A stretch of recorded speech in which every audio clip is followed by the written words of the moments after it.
Salam sejahtera bagi kita semua. Saya Lydia Ningsi, mahasiswa dari Universitas Dian Nusantara, semester 3, angkatan 2022. Saya di sini mau memenuhi tugas yang diberikan oleh Bapak Natalius Peter sebagai dosen pendidikan agama Kristen Protestan, dan saya mau mempresentasikan tentang terbentuknya gereja. Terbentuknya gereja mula-mula pada awal abad pertama Masehi. Setelah kebangkitan Yesus Kristus, sekelompok pengikutnya mulai membentuk suatu komunitas yang dikenal sebagai gereja mula-mula. Mereka berkumpul untuk bersekutu, berdoa, dan mempelajari ajaran-ajaran Yesus, serta saling membantu satu sama lain. Latar belakang historis gereja mula-mula terbentuk pada abad pertama Masehi berawal dari sekelompok pengikut Yesus Kristus yang berkumpul di Yerusalem setelah kebangkitan dan kenaikannya. Mereka diilhami oleh Roh Kudus untuk membangun komunitas iman dan menyebarkan ajaran Yesus ke seluruh dunia. Kebangkitan Yesus yang disalibkan dan kebangkitannya menjadi titik balik berdirinya gereja. Pengikut Yesus percaya bahwa Yesus adalah Mesias yang dijanjikan dan Anak Allah yang menebus dosa manusia. Peristiwa Pentakosta. Peristiwa Pentakosta adalah momen penting dalam sejarah gereja mula-mula. Pada hari ini, murid Yesus menerima Roh Kudus sesuai dengan janji Yesus. Mereka mulai berbahasa roh, memberitakan Injil dengan berani, dan mengalami pertumbuhan yang pesat.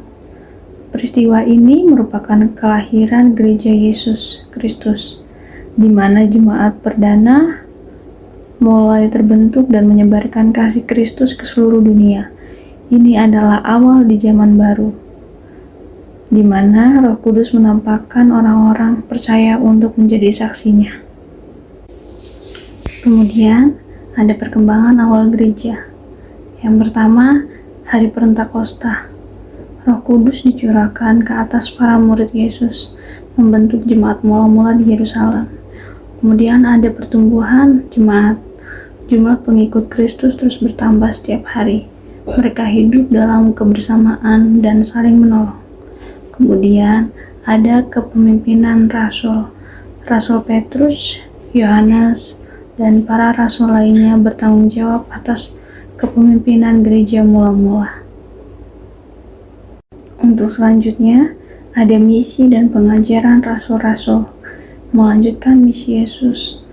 Para rasul diperintahkan oleh Yesus untuk melanjutkan pekerjaannya, menyebarkan kabar baik tentang kerajaan Allah dan membuat murid-murid baru.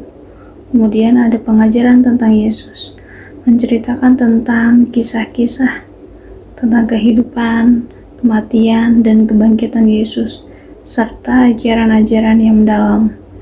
Kemudian ada penuaian jiwa-jiwa.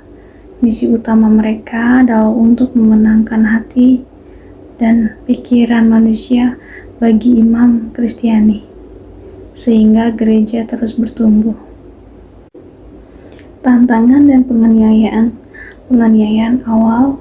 Pada awal perkembangannya, gereja Kristen menghadapi penganiayaan dan penindasan dari pemerintah Romawi dan orang-orang Yahudi yang menolak ajaran Kristus. Terus yang kemudian ada kesetiaan jemaat. Meskipun menghadapi bahaya, jemaat Kristen tetap setia dan iman mereka tetap teguh. Mereka rela memberitakan bahwa sampai mati dan mengikuti ajaran Yesus. Solidaritas komunitas. Dalam menghadapi tekanan, jemaat Kristen perdana saling mendukung dan memperkuat satu sama lain. Mereka bersatu dalam doa dan persekutuan. Untuk selanjutnya, ada penyebaran Injil ke seluruh dunia. Setelah Pentakosta, para murid Yesus mendapat kuasa Roh Kudus dan mulai menyebarkan Injil ke seluruh dunia. Mereka melintas batas-batas budaya dan etnis, membawa kabar baik tentang Yesus Kristus ke berbagai penjuru. Gereja mula-mula tumbuh pesat membawa transformasi rohani dan sosial di tengah-tengah masyarakat. Yang pertama itu Pentakosta. Pentakosta adalah peristiwa Roh Kudus turun. Terus kemudian ada penginjilan. Berita Injil disebarkan ke seluruh dunia. Kemudian ada misi lintas budaya. Injil menembus batas-batas etnis dan geografis. Untuk selanjutnya ada warisan gereja mula-mula. Gereja mula-mula meninggalkan warisan yang tak ternilai bagi umat Kristiani hingga saat ini. Semangat penginjilan, kebersamaan dalam ibadah, kepedulian tentang sesama, serta keteguhan iman di tengah penganiayaan menjadi teladan bagi generasi berikutnya. Struktur kepemimpinan dan organisasi gereja mula-mula juga menjadi model bagi pembentukan gereja-gereja di kemudian hari. Ajaran-ajaran Rasul Paulus, Petrus, Yohanes, dan lainnya menjadi dasar iman Kristen yang kokoh. Sekian penjelasan dari saya. Semoga bermanfaat. Terima kasih.